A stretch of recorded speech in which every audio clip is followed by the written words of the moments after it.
The Oxford Bookworms. Starters. Police TV by Tim Vicary, read by Vincenzo Nicoli. Published and copyright Oxford University Press 2000.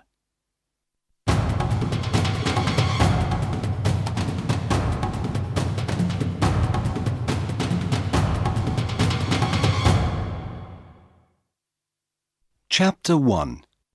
The Jogger.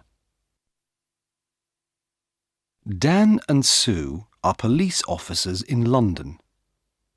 It is a Tuesday morning and Dan is angry. "What's the matter, Dan?" Sue asks. "Look at this," Dan says.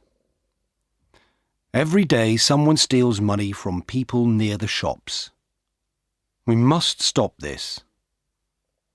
"Yes, of course," Sue says. "But who is it?" "There is a jogger," Dan says. "Every day he runs near the shops.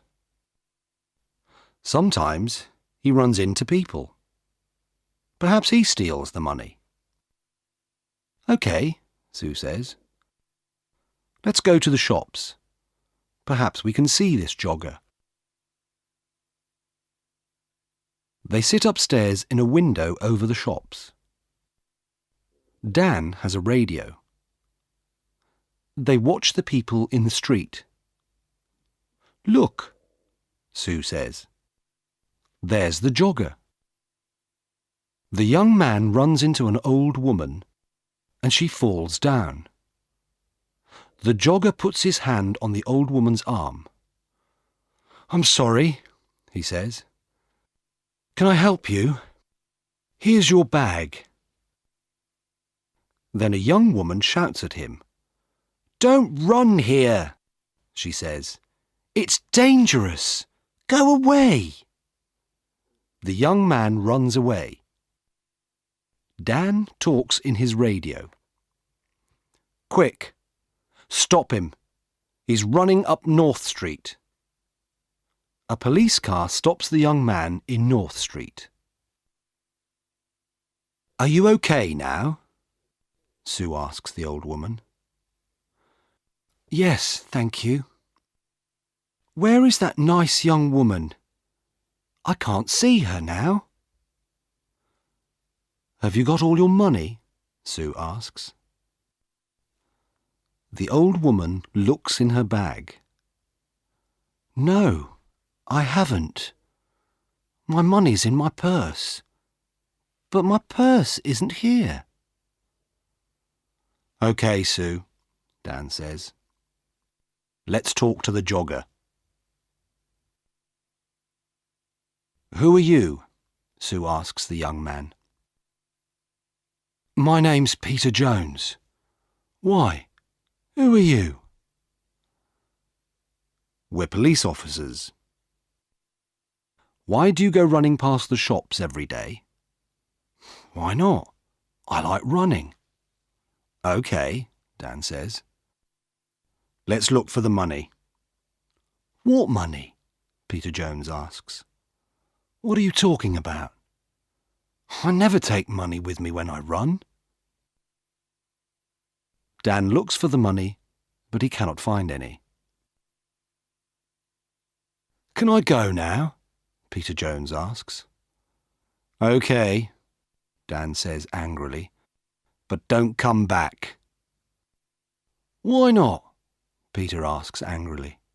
"I live here, and I'm not doing anything wrong." He runs away. "What do we do now?"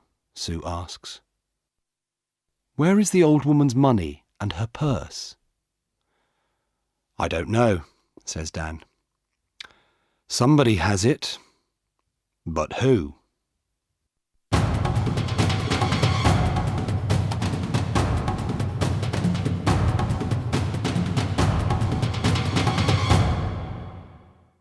Chapter 2. TV. Dan and Sue go back to the shops. "I don't understand," Dan says. The jogger hasn't got the money, so we must look for someone different. Look, Sue says. There's a TV camera over that shop door. Perhaps that can help us. They go into the shop and watch the video. Look, Sue says. There's the old woman. She's getting money from the bank and putting it into her purse. Now she's putting the purse into the bag. Stop the video there, says Dan. Now, look carefully. Is anybody watching her? There are a lot of people in the street, Sue says. I'm not sure. Is it that man with the long hair? Perhaps, says Dan. Let's go on. What happens next? They watch the video. The jogger runs into the old lady. He stops and helps her. She shouts at him and he runs away. Then a lot of people come and help the old lady. Look, Sue says. The long-haired man has her arm. Yes, but that woman has her bag, Dan says. What's she doing with it? Oh, I can't see. There's a man in front of her. Listen, I have an idea, Dan says. You go to the bank tomorrow and take some money out. Why is that a good idea? Sue asks. Because we can watch you, Dan answers. Get a lot of money from the bank and let everybody in the street see it. Take a radio too, so you can talk to me. OK, Sue says. We can do that tomorrow morning then.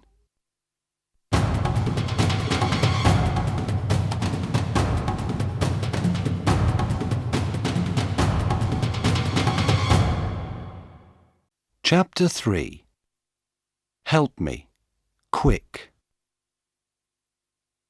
Next day, Sue goes to the bank. Dan is watching with another policeman, Jim. They have radios. I'm getting the money now, Sue says. That's good, Sue, Dan says on his radio. Now let everybody see it. Sue drops some money near her feet. People in the street look at her. Look, there's the man with the long hair, Jim says. He's picking up the money. Shall I arrest him? No, wait, Dan says. Watch. The man picks up the money and gives it to Sue. Here you are, he says. That's a lot of money. Be careful. Thanks, Sue says. That's okay. The man smiles and walks away. Have you got all the money, Sue? Dan asks by radio. Yes, it's all here, Sue says. What can I do now? Buy some things in the shops and then walk slowly down the street, Dan says. We're watching you. Sue buys some apples, milk, and bread. Then she walks slowly down the street. Dan and Jim watch her go. Is anybody following me? Sue asks. No, Dan says. There's a woman with a baby, that's all. Don't follow me, Sue says into the radio. Nobody must see you. I'm turning right into Smith Street. Now I'm turning left into Peg Lane. The woman with the baby is following me. I'm turning right into Dale Avenue. Are there lots of people about? Dan asks. No, it's very quiet. Nothing is happening. Dan and Jim wait. Then Sue shouts, "Be careful! Oh, help me! Quick! Help!" The jogger, Peter Jones, runs into Sue and she falls over. There are apples, milk and bread everywhere. "I'm sorry," says the man. "Let me help you." The woman takes Sue's arm. "Are you okay?" she asks. "Go away," she shouts at the man. But he sees the radio in Sue's pocket. "What's this?" he asks. "A police radio? Give me the money, quick!" He takes the money and runs. The woman wants to run after him, but Sue holds her. "Stop," she says. "I'm a police officer. You must stay here." "But why?" the woman asks. "I want to help you.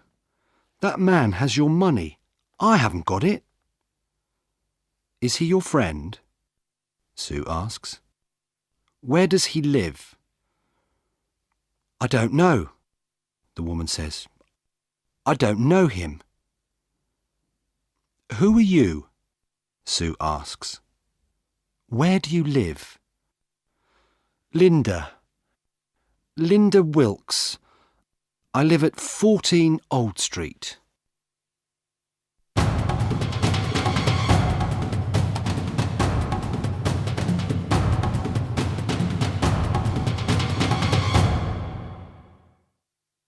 Chapter 4. Man with a Knife. Dan runs up to Sue. "Are you okay?" he asks. "Yes, I'm okay," she says. "Go on, Dan. Run." Sue calls a police car on her radio. Dan runs after Peter Jones. "Jim, he's turning left into Dock Lane," he shouts. "Can you see him?" "I can see him, but he's running very fast," Jim says. The jogger sees Jim and gets into a boat. Jim runs to the river and gets into the boat too.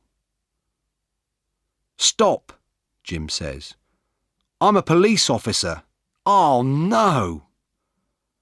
The jogger, Peter Jones, hits Jim and he falls into the water.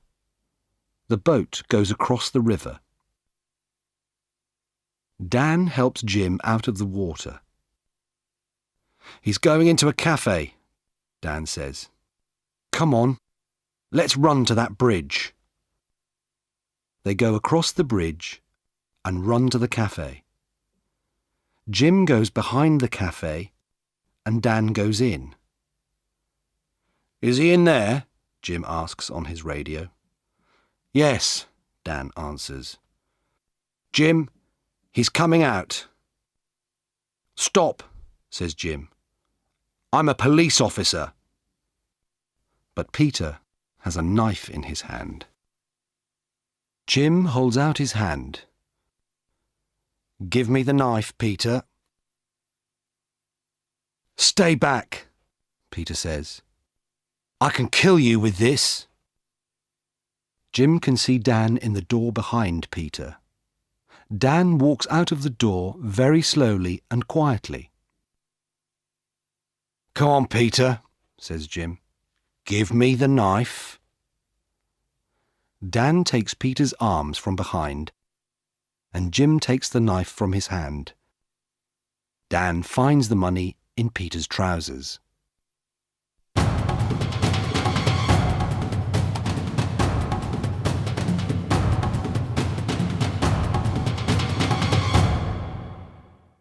Chapter 5. At the police station. I want to go home now, says Linda. My baby is hungry and tired. Do you know Peter Jones? Sue asks.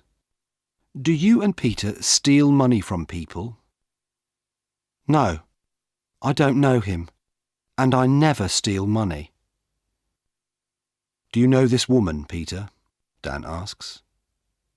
No, says Peter. I don't know her. Who is she? Dan and Sue go back to their office. Does Linda work with Peter? Dan asks Sue. Yes, she does, says Sue. Watch this video. Look, there she is. She's watching me get the money, and now she's talking to someone on her phone. But who is she talking to? She's talking to Peter, of course. Now she's following me and talking to him again. She's talking about me. Dan and Sue speak to Linda again. Can I see your phone, please, Miss Wilkes? Sue asks. My phone? Why do you want to see that? Well, it remembers a lot of numbers. Sue presses 1 on Linda's phone. Peter's phone begins to ring. Sue laughs. Let me ask you again, Miss Wilkes. Do you know Peter Jones?